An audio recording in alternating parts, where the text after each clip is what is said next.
एक जमाना था जब मैं एक गांव में रहता था जहां पुराने घर और अंधेरे रास्ते आम थे।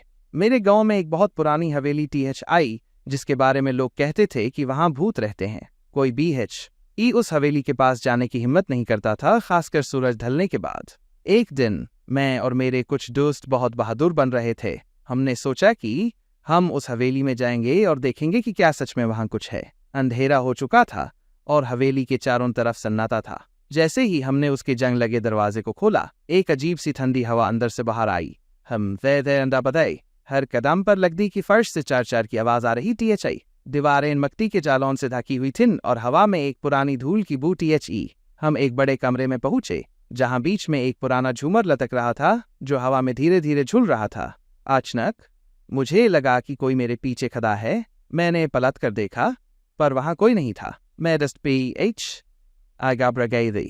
फिर हमने एक मध्यम सी आवाज सुनी, जैसे कोई सरगोशी कर रहा हो। आवाज एक कोने से आ रही थी। जब हम उस तरफ बढ़े तो देखा कि वहां एक पुराना आईना पड़ा था। जैसे ही मैंने उस आईने में देखा, मेरी सांसें रुक गईं। आईने में मेरी तस्वीर नहीं थी, बल्कि एक बड़ी उम्र की औरत का चेहरा दिख रहा था, जिसकी आंखें बिल्कुल सेफ थीं और उसके होंठों पर एक भयानक मुस्कुराहट थी।